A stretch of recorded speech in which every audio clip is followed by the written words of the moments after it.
Hi மக்களே, அனைவருக்கும் வணக்கம். அம்மாவை பார்க்காம இருக்க முடியலன்னு சொல்லிட்டு ஒரு 3 நாள் லீவ்ல தஞ்சாவூருக்கு தாய பார்க்கறதுக்கு உடனே கிளம்பிட்டோம். தொல்காப்பியர் சதுக்கம் சொல்லப்படுற இந்த இடத்துல தான் எங்க வீடு அமைஞ்சிருக்கு. எங்க வீட்டுக்கு அழகான ஒரு தாஜ்மஹால் மாரி தான் இந்த டவர் இங்க இருக்கும். ஸோ இதுக்கு பின்னாடி தான் எங்க வீடு இருக்கு. ஸோ இந்த இடத்த கிராஸ் பண்ணும்போது தான் அம்மாட்ட இருந்து ஒரு கால். "தம்பி வீட்டுக்கு வந்துட்டு இருக்கீங்க, வரும்போது இத வாங்கிட்டு வந்துருங்கன்னு" சொல்லிட்டு அம்மாக்கு கறியும், எங்களுக்கு பாலும் அம்மாக்கு பாலும், எங்களுக்கு கறியும் நாங்க வாங்கிட்டு இப்ப வீட்டுக்கு போறோம். எங்க நகருக்குள்ள நுழைஞ்சோனே எவ்வளோ இயற்கை எழில்மிகு இடமா இருக்கும்னு நீங்களே பாருங்க. இந்த கிரீனரிய தாண்டி ரைட்ல திரும்பினா எங்களுடைய அரண்மனை, அதாவது ராஜாஸ் பேலஸ். வீட்ல இறங்குனோனே அருண் கிட்ட ஒரு கேள்வி கேட்டேன். அம்மாவ பார்த்தோன்னா அம்மா முதல்ல என்ன கேட்பாங்கன்னு. "நல்லா இருக்கியான்னு?" கேட்பாங்க அப்படின்னு சொன்னா. "பால் வாங்கிட்டியான்னு?" கேட்பாங்க அப்படின்னு நான் சொன்னேன். அம்மா என்ன சொன்னாங்கன்னு நீங்களே கேளுங்க. ஏம்மா வாங்கியாச்சு. அருண், என்னடா கேட்டாங்க? பாலை தானே கேட்டாங்க. இன்னொரு டிக்கெட் ரூமா? அம்மா என்ன கேட்டீங்க? பால் வாங்கியாச்சா?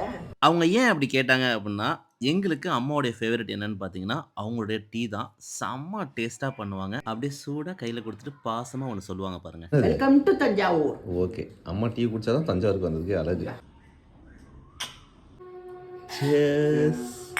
Welcome to Thanjavur. அதுவும் பேச்சுலர் ட்ரிப். அப்போ இன்னொரு வாட்டி cheers.